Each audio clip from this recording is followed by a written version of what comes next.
Welcome back to my channel. It's Angela, and welcome back to another video I do every single month. It is June 1st, 2025. So excited to hear myself say that it's a summer month, even though technically it's not a summer yet, because I know even in our coldest days right now, it's not going to be cold. May was up and down. It was crazy. Raining and just crazy. Anyway, I am doing my card of the month. If you're just tuning in, every December 31st of the previous year or January 1st of the new year, I do a year ahead spread. And then I really don't look at it until the month I'm in, at the end of the month. I've done a few variations over the last few years of this, but I think the way I do it now is the way I like doing it. I have a card of the year that I kind of been showcasing alongside the card of the month. This year, the card deck I used was the indie version of the Unfolding Power Tarot. And I actually didn't look at it at all until about an hour ago. And I'm like, oh, that explains why I've been pulling this card all month long for the month of May. So, without further ado, here is the card of the month of May. So, before I get into these two, I wanted to remind you guys that I am using this also Spirit Animal deck I got on Amazon. I think it's an indie deck. It was like $45 on Amazon, but there's like 98 cards. There is a book. The deck is humongous. Matte cardstock. It's gilded in silver. 98 cards. So it doesn't shuffle the normal way. And I've decided to pull in each month an energy of an animal from this deck each month. So here's the book. And then the card I pulled for the month, which there's two cards in this entire deck that I never wanted to pull because they seem fake, while others seem like real photos.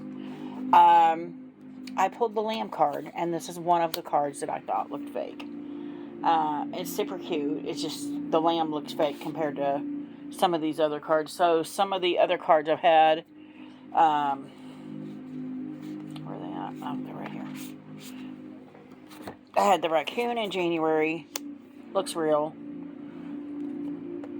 I had the mouse in February. Looks real.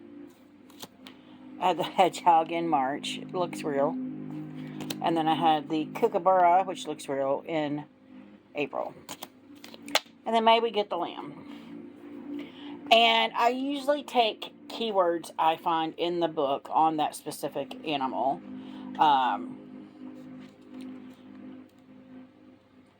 Keywords, I'm trying to find it in the book. I can't think straight.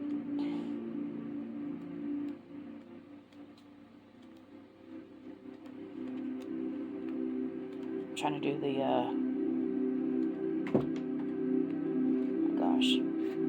lamb. So I do keywords each month that I pull when I pull the card of the month ahead, and I kind of do keywords and kind of try to associate them with the card and with the card of the month and all that. And it's been turning out pretty fantastic, I will say. So the lamb, it says, and these are QR code on the bottom of there where you can scan for more meaning. Plus, every card has a QR code in the back that also works on the deck as well.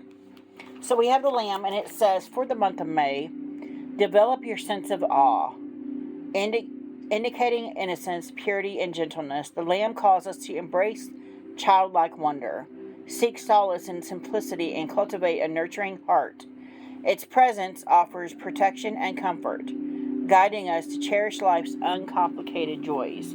And I really tried, honestly, I forgot about the lamb. It's the first month I really forgot about it. There was a couple of weeks there when I was really trying to embrace innocence and childlike joy, and it just didn't happen. It just did not happen. And I think that's why the lamb was so prevalent in the month of May because it knew I wouldn't have many opportunities. If I had just remembered, maybe try to put a little sticky note at work, something to remind myself, embrace the lamb's energy. But it didn't work out as well as it has been the last few months. So I was a little disappointed in that. So I have not pulled the card of the month for June yet for that, but I will be after this video. But back to the year ahead spread. The card of the month I pulled, which it's weird because all month long I've been pulling this card and I'm like, why do I keep pulling this card? And it was spirits to me, or spirit or my guide, somebody directed me to remember this card and what its meaning is. And it is the Three of Cups. I often hear teamwork makes the dream work in the Three of Pentacles. And I often not confuse the two, but they quite often have some very similar energy just because you have someone to lean on. You don't have to do all of the things by yourself. And that to me is the message in either the Three of Cups or the Three of Pentacles, either one. Is you're within a group of people, you don't have to do this by yourself. And so that is kind of the takeaway I took for May. Also, there was a lot of birthdays in May. So there was a lot of celebrations. There was a lot of drinking. There was a lot of the things you do with friends in the Three of Cups.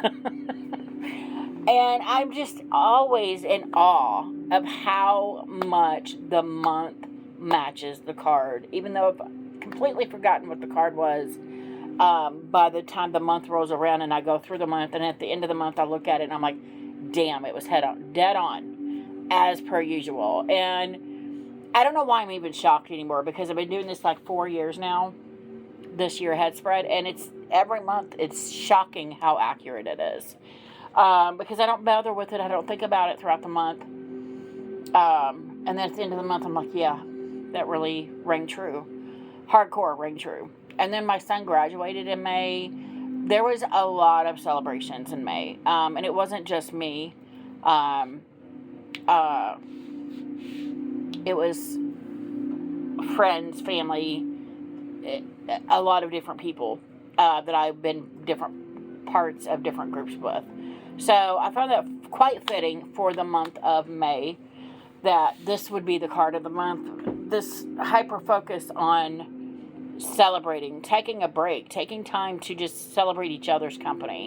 And I really loved that for May. And honestly though, I'm exhausted from it because there's a lot of birthday gift buying and a lot of bringing stuff and food wise, and just it was a lot in May, a lot. So I just thought that was interesting. And then for the year, my card of the year is the Judgment card, and I pulled that from the Tarot of Echoes because I love it, and I forgot I love this. So I was going through my other cards to show you guys another Three of Cups. I don't even know what I should say about this card. It's beautiful. It's stunning. It's Anatolian. It does something to my insides, just like all her work does. And I found it fitting in good with the Three of Cups just because I came to realization in the month of May, it hit home harder that I'm not alone. I have friends, I have family, all who love and respect me, and it just, the Judgment card is my card of the year, and it's been there reminding me the only person judging you right now is you, so stop it. And I think May really brought that home that, maybe they don't like me, or maybe this is happening because this person doesn't, want to be friends with me or want to be family members with me. That's all things that are in my head. It's not things that are reality.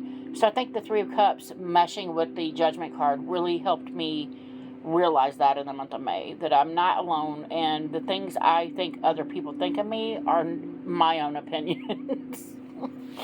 So I found that quite fascinating in the month of May. Now, the only other thing I want to do is show you guys some more cards. I don't have the energy to go through and read anything to you.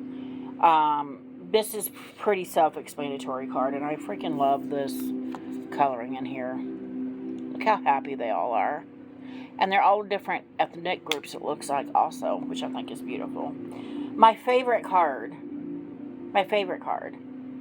of the Three of Cups, I think ever, because every time I see this, it makes me giggle so hard, is the Tarot of the Witch's Garden. This is a Llewellyn deck. I love, every part of me loves this deck because it's Virgo to me. I don't mind that it's a linen cardstock, but I love the autumnal tree. I love the three girls. And then down here we got three frogs, drunk as hell. And I crack up every time I see this. This is my all-time favorite Three of Cups because of the three frogs. And I'm just like, I love it. I love it. I love it. And it almost whispers, as above, so below. So whatever's happening up here is also happening down on the earth. And I found that fascinating as well. But I love this card. Oh, there's nothing about this card I don't love. It's probably one of my favorite cards in that deck, actually. Then we have my favorite deck ever, the Lightseers. I love this peaceful girls on the beach just watching the sky and the waves, and just, it's very peaceful, and I love that about it. Then we have the Bee Tarot. So cute. And again, they all seem to be from different ethnic groups, which I think is cool. Then we have the Tarot of the 78 Doors, which is a more recent purchase for me by Los Scarabeo. And they're taking their clothes off, but it feels like they're coming off stage, costume changing. So that's pretty cool. And they're a group of girls together that I think it's fascinating just because, troupe, that's what the word I was trying to, it's like a stage troupe. They're like family, close knit. So I think that's pretty cool and pretty accurate for that card. Then we have the Elemental Wisdom Tarot indie deck. I love the three mermaids, and they're all drinking cups out of different cups, actually. That's cool. That one's got a seashell, I think. Nope, it's cup. Oh, they are the same. That one looks different than that one. Those two look the same. Anyway, really cool. And then I love the Steampunk Fairy Tarot I got this year.